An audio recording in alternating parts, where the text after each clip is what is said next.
안녕하세요. 건축가 김창균입니다.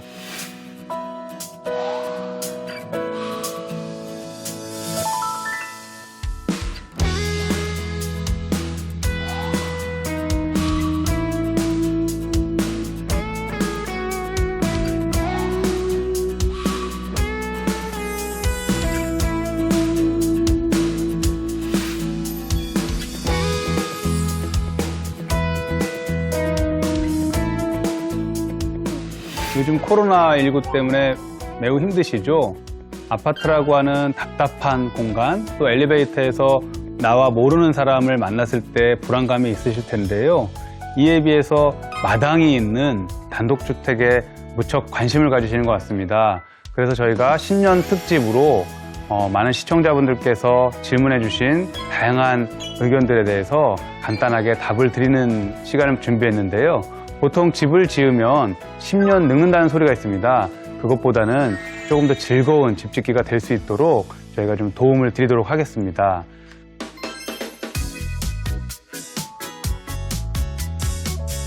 집을 짓고자 할 때 공통적으로 가장 많이 하는 질문이 있습니다. 그것은 바로 40평의 집에 방 3개에 거실 주방을 크게 해주세요 라는 요청이었습니다. 그런데 그것은 기존의 아파트하고 크게 다르지 않겠죠. 많은 분들은 그냥 아파트에 비교해서 면적과 방의 개수로만 말씀을 하시는 거였습니다. 제가 보통 건축주분들을 처음 만나면 처음으로 드리는 질문은 바로 어떤 집에 살고 싶으세요? 라는 질문을 드립니다. 그 어떤 집이라는 것은 많은 분들께서 접하는 방송에 나오는 것처럼 하얀 집, 큰 집, 작은 집이 아니라 그 가족분들의 이야기를 담고 또 그 가족분들이 어떤 지역에 살고 어떤 모습 속에 우리가 집이 만들어져야 될지를 많은 다양한 예측을 할 수 있고 대안들을 만들 수 있도록 저희가 먼저 드리는 질문입니다. 어떤 집에 살고 싶으세요?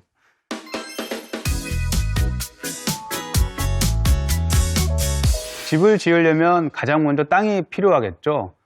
땅을 구하기 위해서는 명당도 필요하고 또 때로는 학군, 교통, 병원 같은 편리성도 따지게 됩니다. 하지만 어떤 땅이 가장 좋은 땅일까요?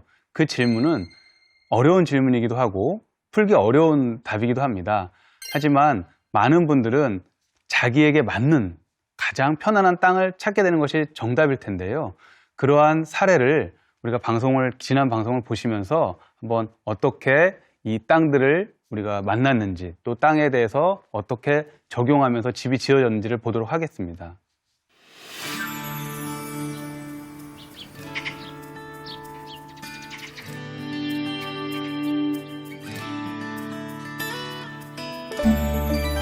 비탈진 경사지에 떡하니 올려져 있는 집, 마치 집이 공중에 떠 있는 것 같습니다.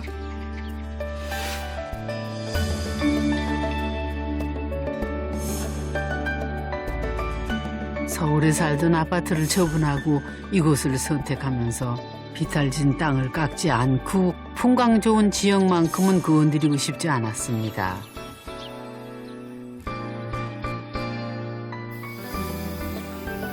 흔해지 않고 딱 마음에 들었어. 경사면을 해치지 않고 자연을 훼손하지 않고 모험이죠. 살아보니까 불편한 것보단 득이 더 많아. 짜릿짜릿 나만 아는 그것이 뭐 자연의 유기농을 먹어서 좋다, 공기가 좋다 이런 게 아니고 잠깐 들어오는 햇빛, 난로를 떼고 겨울에 눈이 하얗게 왔을 때 요 푸근한 그런 거. 아파트 해서 돈이 얼마 올랐다, 은행에 얼마 올랐다, 그거하고 그 짜릿한 마음을 교환할 수는 없어요.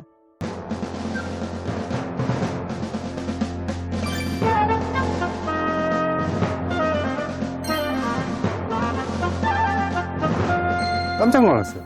너무 환경이 좋아요. 주변이 이렇게 전원주택단지라고 하면 약간 이렇게 밀집된 구조가 많잖아요. 근데 여기는 옆집도 보면 이렇게 탁 트여진 마당이 있고, 뒷집도 일단은 안 젖어 있고, 옆집도 이렇게 좀 편안하게 지어져 있고, 이런 것들 보니까 굉장히 마음이 놓였어요. 옆집들이 타닥타닥 붙어서 생기는 그 좀 억울함 뭐 그런 게 있을 텐데 여기는 그런 게 없고 굉장히 좋았습니다.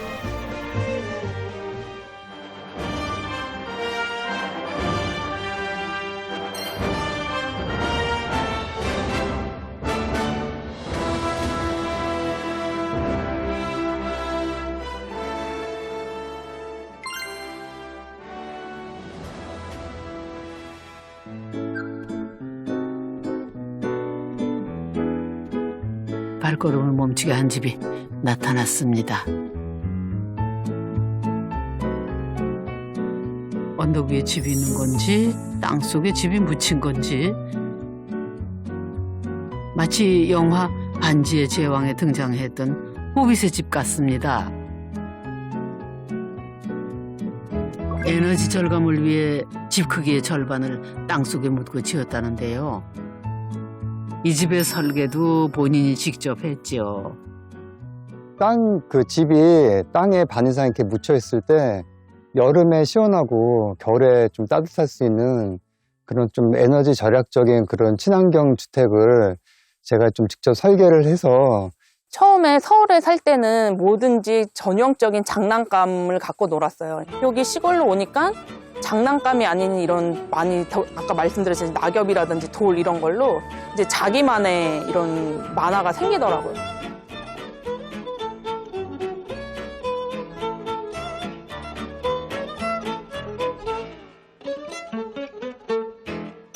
우리 아이가 경사지에서 슬라이딩을 하고 또 그 자연스러운 전체의 집이 하나의 동산인 것처럼 놀이터인 것처럼 활용하는 걸 볼 수 있었는데요.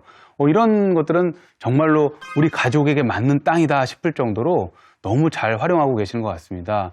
이렇게 많은 시청자분들께서 질문하시는 것이 가장 최악의 땅은 무엇인가요? 라는 질문을 많이 하시는데요.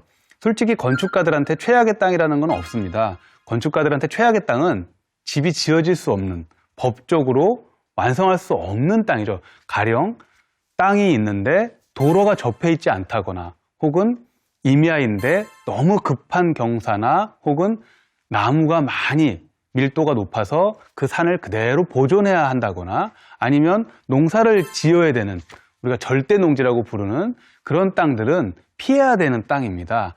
그런 땅들은 건축가들한테는 매우 안 좋은 땅인데요. 하지만 그런 법적인 것이 갖추어져 있다면 그 어떤 땅도 최악의 땅은 없습니다. 그 가족분들한테 맞게 설계를 할 수 있고 오히려 독특한 땅의 조건이 훨씬 더 개성적인 집을 만든다고 생각하시면 땅에 대해서는 조금 더 유연하게 생각하시면 될 것 같습니다.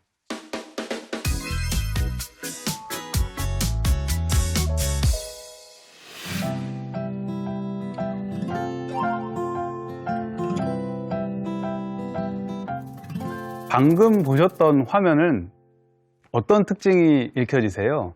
많은 집들이 박봉이라고 하는 삼각형 지붕 속에 집이 지어졌습니다. 우리가 어렸을 때 동화책에서나 봤음직한 모습들인데요. 요즘 대다수의 단독주택들이 이렇게 박봉지붕, 즉 경사지붕을 가지게 됩니다.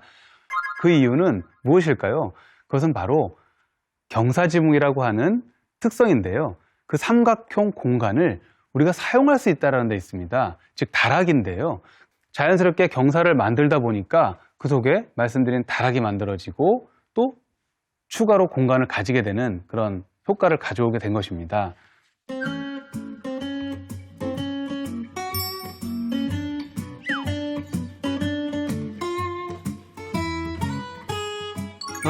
넓고 아늑한 다락도 기대 이상입니다. 낮에는 파란 하늘을, 밤에는 눈부신 별빛을 감상할 수 있는 천창도 빼놓지 않았네요. 그러니까 집 속에 집이네요. 집 속에 또 집이 한 채 또 있는 것 같아요. 그러니까 여기서 안 내려가셔도 또 되는 거잖아요. 가족이 저녁 때는 놀아- 주로 여기에 네. 있고. 네. 그러니까 여기서 계속 놀으셔도 되는 것 같아요. 이게 그다음에 여기서 네. 계속 얘기하고 잠잘 때까지 여기서 계속 있다가 그러니까 이게 내려가고. 거실이구나. 아빠는 밤에 맨날 여기서 영화 보지? 아, 아 들켰네, 그치? 아니 그렇게 하고 싶을 것 같아 나래도. 아니 모든 전원주택을 지으시는 분들 로망이 있네요 여기. 네. 천창, 네. 다락과 천창. 크게 쓸 생각 없었는데 네. 저 신랑 여기 너무 사용하고 싶다고 하더라고요. 아니 원래는 놀리셨어요 그럼 이거. 그냥 아이가 그냥 아이만 놀는 아 근데 정말 잘.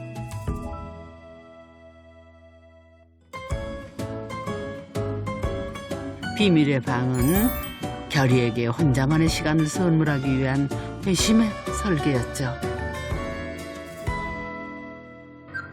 드디어 뾰족 지붕 아래 숨겨진 곳을 보는 건가요? 네, 이거 아닌데? 엄마 다시. 그거 보세요. 엄마. 이쪽으로 밀면서 보면. 안 될 수도 있어. 안 넘어질 수도 있어. 오지? 문제가 이겼다. 검색해볼까? 친구의 좋아요. 여기 짚고 제일 먼저 여기 와서 잤거든요. 네. 아침에 일어나고 너무 놀랐어요. 근데 제일 좋아하는 게 아침에 누워서 저쪽을 보면 너무 멋진 거예요. 산이, 그쵸. 다락에 대해서 간단하게 설명을 드리면 다락은 우리가 1층, 2층 같은 정식적인 공간은 아닙니다. 무엇보다 지붕 속 잉여의 공간을 우리가 활용하는 것인데요. 그래서 법에서는 경사지붕일 경우 평균 높이가 1.8m가 된다라고 적혀 있습니다. 평균 높이가 1.8m이기 때문에 높은 곳은 사람이 서서 다닐 수 있고 낮은 곳은 앉아서 생활해야 되는 그런 공간입니다. 이때 천창은 남쪽에 설치할 것이냐 북쪽에 설치할 것이냐에 대한 질문들을 많이 하십니다.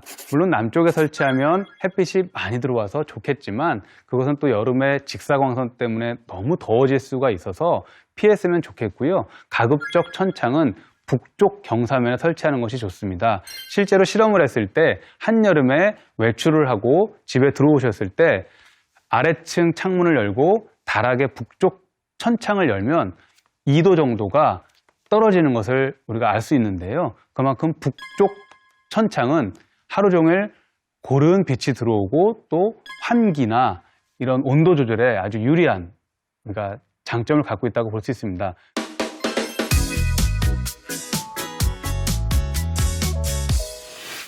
최근 들어서 이렇게 경사지붕 혹은 박공지붕으로 지은 집들이 많아지는 이유 중에 하나는 집을 짓는 주요 구조체를 나무로 하기 때문에 그렇습니다. 즉 목조주택인데요.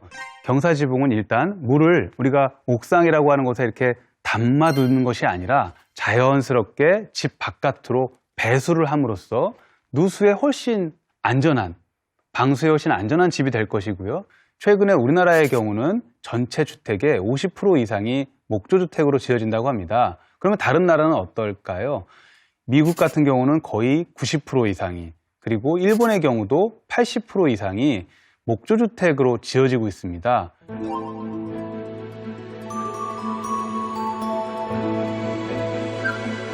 이름도 낯선 서양식 나무집, 팀버 프레임 하우스. 이 집의 진짜는 내부에 있답니다. 호와 기둥으로 이루어진 이 나무 골조를 중목구조라고도 하죠. 무겁고 단단한 나무를 쓰기 때문에 기둥과 보가 힘을 받을 수 있습니다. 중목구조의 나무보다 얇은 각재를 넣고 합판으로 마감을 해서 벽면을 만드는 것을 경량목구조라고 부릅니다. 기둥이 아닌 벽체가 지붕을 받치게 되죠.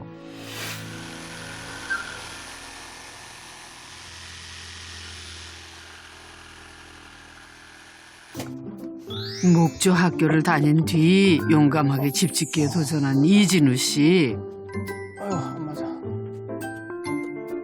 조립하듯 맞춰나가는 목조 주택을 택한 이유도 혼자 집을 짓기 위해서였죠. 어떤 분들은 당신 돈이 많으냐, 왜 바깥에 외벽이 전부 나무냐, 원래 나무는 집 안에만 하는 건데 어떻게 바깥에 할 수 있느냐, 뭐 이런 이야기들도 많이 하세요. 근데 이제 결코 그렇게 비싸지 않는 그런 재료들이거든요.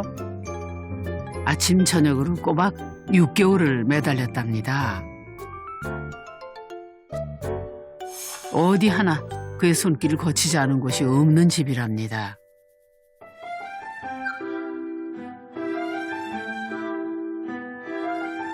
현관을 지나면 펼쳐지는 가장 넓은 공간. 부재가 휘지 않게 접합점을 핀으로 연결한 골조 구조를 그대로 드러낸 트러스와 4개의 천창이 포인트인데요. 빈도림 씨가 100% 설계하고 목수들과 함께 지었다는 동몽헌.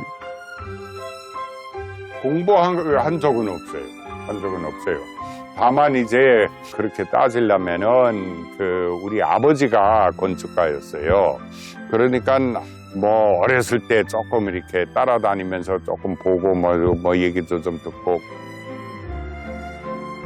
아늑한 다락을 지나 커다란 지붕창을 열면은 시원한 바람과 함께 하늘과 땅과 숲을 만날 수 있습니다.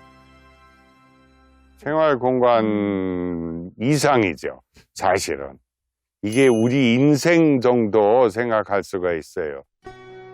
특히 한국에서 굉장히 이거 사고 팔고 이사 가고 또 딴 데로 이사 가고 또 팔고 또 사고 이런 게 많이 하는데 딴 데로 이사 갈 그 마음은 하나도 없기 때문에 우리 몸하고 하나가 되는 거죠.